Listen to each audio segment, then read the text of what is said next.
અને રાજ્યમાં ચૂંટણીના ગરમાવા વચ્ચે હવામાન વિભાગ પણ ગરમ કરવાની આગાહી આપી રહ્યું છે કે ગુજરાતમાં વાતાવરણ ગરમાગરમ રહેવાનું છે। કાળઝાળ ગરમી માટે હવે તમારે તૈયાર રહેવું પડશે, કારણ કે આગામી 5 દિવસ રાજ્યમાં હીટવેવની આગાહી કરવામાં આવી છે। 3 મે બાદ તાપમાનનો પારો 2 ડિગ્રી જેટલો ઉચકાશે।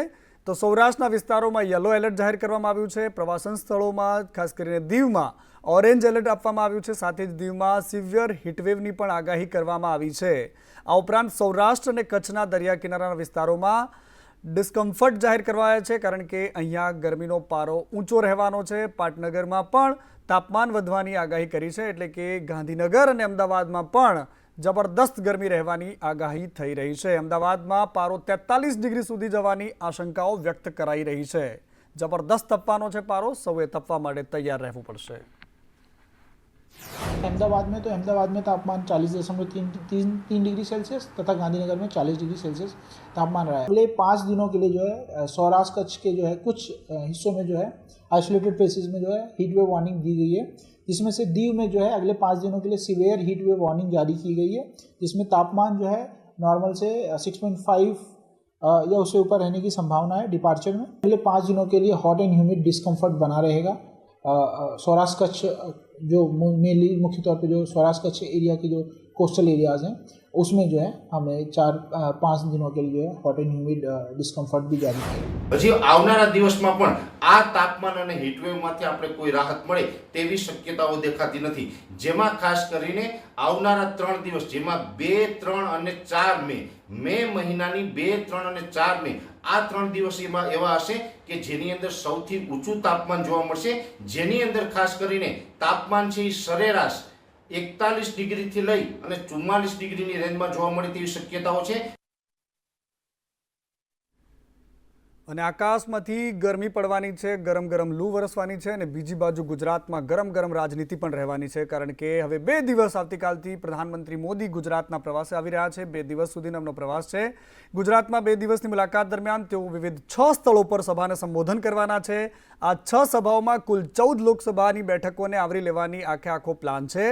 આવતીકાલે વડાપ્રધાન મોદી ડીસાના એરોડ્રોમ ખાતે ઉતરશે અને ત્યાં પહેલી સભાને સંબોધન કરશે। ગુજરાતમાં પહેલું કાર્યક્રમ જેમનો જે છે ડીસામાં રાખવામાં આવ્યો છે। ત્યારબાદ આ જે બેઠક છે ત્યાંથી બનાસકાંઠા અને પાટણમાં સીધી રીતે ઉમેદવારોનો પ્રચાર થઈ શકશે, કારણ કે આ એ વિસ્તાર છે ડીસા કે જ્યાંથી પાટણ અને બનાસકાંઠા બંને લોકસભા ક્ષેત્રને આવરી શકાશે। ત્યારબાદ સાબરકાંઠાનો પ્લાન થઈ રહ્યો છે। સાબરકાંઠામાં પણ સાંજે 5:30 કલાકે સભા કરવામાં આવશે। ત્યારબાદ આ એ જ બેઠક હશે કે જ્યાં મહેસાણા, વિજાપુર, અમદાવાદના દહેગામ વિધાનસભાના વિસ્તારોને પણ આવરી લેવામાં આવશે, કારણ કે આ લોકસભાની ચૂંટણી છે। પ્રધાનમંત્રી મોદી અહીંયા આવવાના છે અને 2 દિવસનો એકદમ પાવર પેક એમનો પ્લાન છે। 2 મેના રોજ સવારે આણંદ ખાતે, બપોરે સુરેન્દ્રનગરમાં અને રાજકોટ, ભાવનગર, સુરેન્દ્રનગર આ તમામ જેમ કે ખાસ ઉત્તર ગુજરાત અને સૌરાષ્ટ્રનો આખો પ્લાન પ્રધાનમંત્રી મોદીના પ્રવાસનો તૈયાર થઈ ચૂક્યો છે। આવતીકાલથી 2 દિવસ સુધી પ્રધાનમંત્રી મોદી ગુજરાતમાં સભાઓ ગજવવાના છે।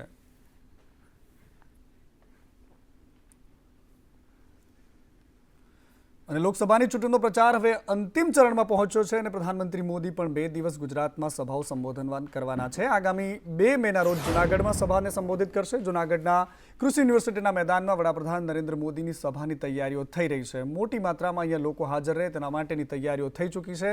મેદાનમાં 40,000થી વધારે લોકો બેસી શકે તે માટેની વ્યવસ્થા કરવામાં આવી છે। દેશના વડાપ્રધાનની સુરક્ષાને લઈને પણ સમગ્ર શહેર અને જિલ્લાની પોલીસ ચાંપતો બંદોબસ્ત ગોઠવીને તૈયારીઓમાં લાગી ગઈ છે।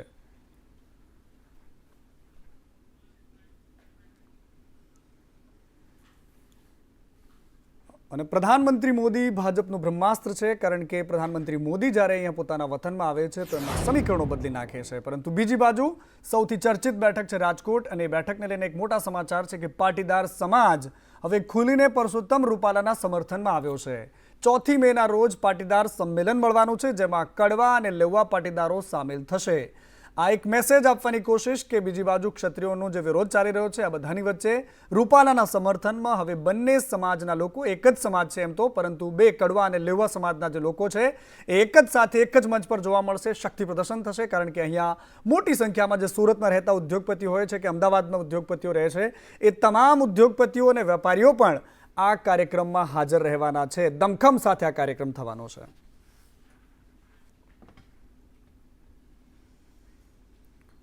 અને રૂપાલાના નિવેદનથી ક્ષત્રિય સમાજમાં રોષ છે. ક્ષત્રિય સમાજના સંકલનનો મહત્વનો એક નિર્ણય સામે આવ્યો છે કે હવે ચૂંટણી સભા કે રેલીમાં સંમેલનમાં કોઈ વિરોધ ન કરવો, કારણ કે ઠેર ઠેર આપણે જે વિરોધના દ્રશ્યો જોતા હતા એ તમામની વચ્ચે હવે સમાજે એક નિર્ણય લીધો છે કે મત એ જ શસ્ત્રના ધ્યેય સાથે કામ કરવાનું.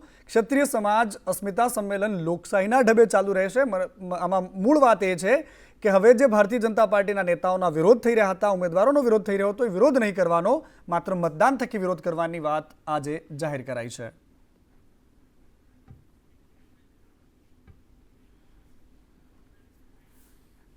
અને સંકલન સમિતિ, ક્ષત્રિય સમાજની સંકલન સમિતિના પદ્મિની બાવાળા એક મોટું નિવેદન આપ્યું છે. તેમણે કહી દીધું કે સમિતિના 5 લોકોને તેઓ બંગડી ભેટ કરવાના છે, બંગડી આપવાના છે, જેમાં નામ છે પીટી જાડેજા, રમજુબા જાડેજા. આ તમામ નેતાઓ છે કે જેમને હું બંગડી મોકલીશ. પદ્મિની બાવાળાએ આ પ્રકારની જાહેરાત કરી દીધી છે. આ તો સંકલન સમિતિ હવે સમાજનો ઝંડો લીધો છે હાથમાં, તો માફી મગાવો. આટલું પાવરથી બોલે છે કે ભાઈ હું કઈ રૂપાલાભાઈ નથી, હું તો ઉમેશભાઈ છું, તો આટલું પાવરથી બોલે છે. સંકલન સમિતિ કેમ ડરી ગઈ? સંકલન સમિતિને હવે કરવાનું શું છે? ઝંડો લીધો છે ને, તો હું સંકલન સમિતિને કહીશ કે બધું પૂરું જ કરવું પડશે. અમારા ક્ષત્રિય સમાજની આબરૂ તમારા હાથમાં છે, ને આબરૂ પથારી ફેરવશે તો હજી હું પેલા 5 તત્વોને બંગડીયું ચોક્કસ ફેરાવીશ. એ 5 તત્વોને અત્યારે નામ નહીં લઉં. જો અમારા સમાજની આબરૂ જાશે ને તો બંગડીયું તો આ લોકોને 5 જણાને તો હું પહેરાવાની જ છું. એ અત્યારે હું નામ નહીં આપું, ક્યાંક ને ક્યાંક અમારો સમાજ જ છે, પણ ઝંડો લીધો છે તો ઝંડો એવો લ્યો કે આપણા સમાજનું ક્યાંય ખરાબ ન દેખાવું જોઈએ. અને આ રાજનીતિની અસલી તસવીર અને તાસીર છે, કારણ કે ક્યારે તમે કોને ગાળો બોલતા હો છો, ક્યારે કોની તમારે સાથે બેસવાનું થાય છે, એ આવનારો સમય નક્કી કરતો હોય છે. અને સમય બહુ બળવાન હોય છે, પરંતુ બનાસકાંઠામાં સમય અત્યારે પ્રચારનો છે અને બંને બળિયાઓ બાથે વળગ્યા જેવી સ્થિતિ છે.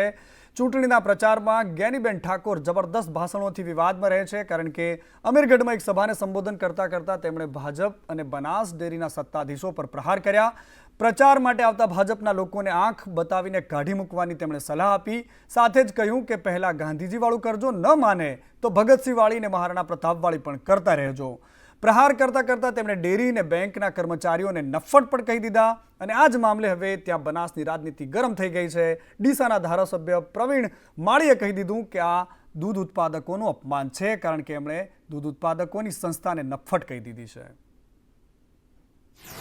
વિજયના વરઘોડામાં 4મી તારીખે સામેલ થાઓ એવું કામ કરજો. અને 7મી તારીખે એટલા માટે હું તમને વિનંતી કરું છું કે હવે અમીરગઢ તાલુકાને અને જે ગામોમાં જાગીરદાર સમાજ આવતો હોય એ ગામોનું રખોપું હવે અમારે કરવાનું રહેતું નથી. ઓલા બેંક ને ડેરીયાવાળા ગામની અંદર સુપરવાઇઝરો કા બધા આવે ને તો થોડીક આપણી પરંપરા અને આપણા પેલા પ્રમાણે પેલા લાગણીથી પેલું ગાંધીજી વાળું, આપણે બધા ગાંધીજીને માનવા વાળા, એટલે પેલું ગાંધીજી વાળું અને પછી ના માને તો ભગતસિંહ કે મહારાણા પ્રતાપ એવું ક્યાં કરવું હોય ને તો આડકતી રીતે આપણે કોઈને કાંઈ કરવું નથી. જે કોંગ્રેસની નીતિ રીતિ રહી છે, ભાગલા પાડો ને રાજ કરો. આ સમયની અંદર જનતા વચ્ચે તમારા મુદ્દા લઈને જવું જોઈએ, નહીં કે ભડકાવાના ભાષણ કરવા જોઈએ. જે રીતે ડેરીના કર્મચારીઓ અને બેંકના કર્મચારીઓને નફ્ફટ કયા છે, એનાથી હું ખૂબ વ્યથિત છું. હું માનું છું કોંગ્રેસના પ્રવક્તાઓ, ગુજરાતના પ્રવક્તાઓનો જવાબ આપવો જોઈએ કે બનાસ ડેરી અને બનાસ બેંકના કર્મચારીઓને જો નફ્ફટ કયા તો આના જે લાખો પશુપાલકો છે એના પરિવાર સુધી એમને ઠેસ પહોંચાડવાનું કામ કર્યું છે અને માફી માંગવી જોઈએ. અને હવે રેલમછેલની વાત કરવી છે. છોટાઉદેપુરની સભામાં કોંગ્રેસના નેતા જગદીશ ઠાકોરે એક નિવેદન આપ્યું, જેમાં એમણે કહ્યું કે ગુજરાતમાં હવે ચૂંટણીમાં દારૂનું વેચાણ થવાનું છે, તૈયારી રાખજો. 2 દિવસ બાકી હશે ત્યારે લાલ, લીલું, પીળું પાણી નીકળશે. ભાજપવાળા નહીં પણ પોલીસની ગાડીઓમાં નીકળશે દારૂ. લાલચ આપીને લોકોને મત આપતા રોકજો, આવું જગદીશ ઠાકોરે કહ્યું છે.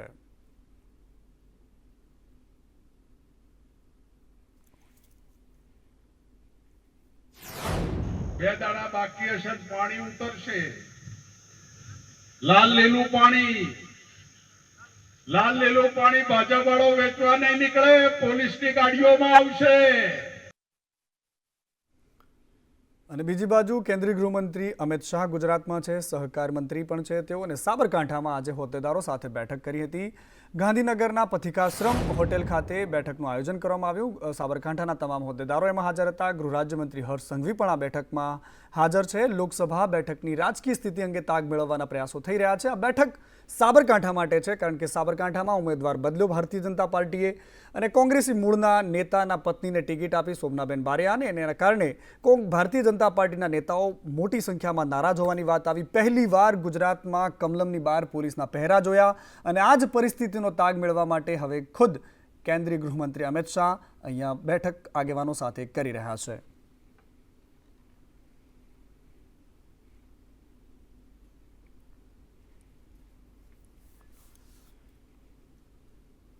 અને રાજકોટના કોંગ્રેસના ઉમેદવાર પરેશ ધાનાણી એક પછી એક નિવેદન આપે છે અને લોકોને મસાલો પૂરો પાડી રહ્યા છે. મોંઘવારીના મુદ્દે પરેશ ધાનાણીના ભાજપ પર એવા કટાક્ષ સામે આવ્યા કે ધાનાણીને પાણીપુરીને મેકઅપ પણ યાદ આવી ગયા, કારણ કે પહેલાં 10 રૂપિયાની વાત કરતા હતા, હવે 10 પાણીપુરી આવતી પહેલાં 10 રૂપિયામાં, અને હવે 20 રૂપિયામાં 6 આવે છે.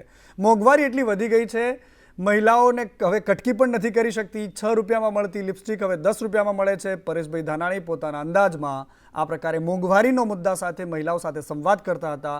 તે દરમિયાન પાણીપુરીને લિપસ્ટિકને પણ યાદ કરી લીધી.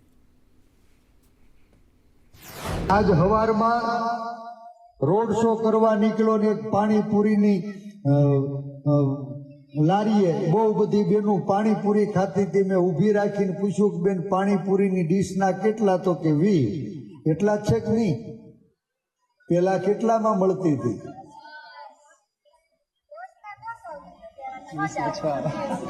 પેલા 10માં 10 પાણીપુરી આવતી હતી, અત્યારે 20માં 6 પાણીપુરી આવે છે. હવે તો પાછા વળો.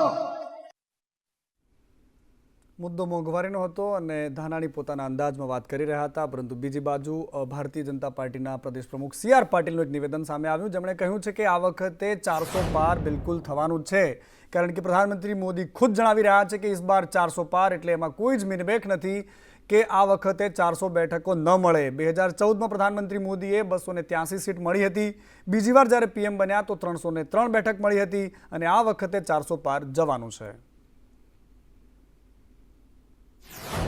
जब मोदी साहब पहली बार प्रधानमंत्री बने तब उन्होंने को 283 सीट मिली थी.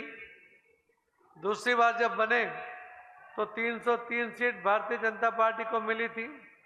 और इस बार मोदी साहब ने ही कहा है कि इस बार 400 पार का नारा उन्होंने दिया है.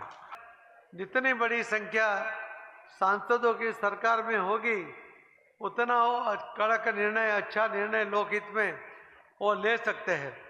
अगर विरोधी की संख्या ज़्यादा है तो हर काम में वो टांग अड़ाएंगे, काम को रोकेंगे, निर्णय करने नहीं देंगे, और उसके वजह से देश का और देशवासियों का नुकसान होता है.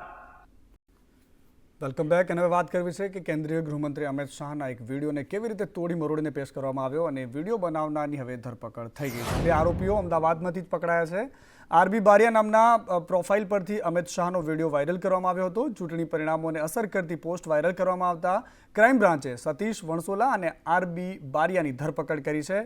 આ બંને આરોપીઓ છે, જે પૈકી સતીશ વણસોલા વડગામના ધારાસભ્ય જિગ્નેશ મેવાણીનો પર્સનલ આસિસ્ટન્ટ છે, PA છે, અને વડગામ સ્થિત જિગ્નેશ મેવાણીના કાર્યાલયની કામગીરી પણ સંભાળે છે. બીજો આરોપી RB બારિયા આમ આદમી પાર્ટીનો કાર્યકર્તા હોવાનું ખુલ્યું છે.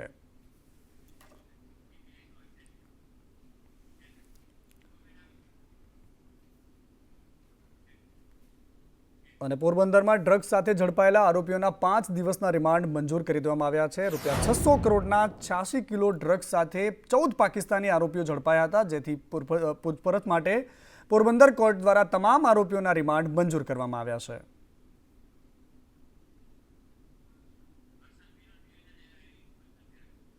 અને આ જ મામલે ગૃહ રાજ્યમંત્રી હર્ષ સંઘવીએ પણ પોતાની વાત રાખી છે અને પોલીસની કામગીરીને સરાહના કરી છે. ભારત પાકિસ્તાનની સીમાઓ પર આ આપણી ગુજરાત પોલીસના એક જવાનો ગોળીઓનો સામનો કરીને ભારત દેશમાં ડ્રગ્સ આવતું અટકાવવાની ખૂબ જ મહત્વની ભૂમિકા ભજવી રહ્યા છે. ATS, ગુજરાત પોલીસ, કોસ્ટગાર્ડ અને NCBની આખી ટીમને આ એક પછી એક ઐતિહાસિક ઓપરેશન કરવા બદલ ખૂબ ખૂબ અભિનંદન આપું છું.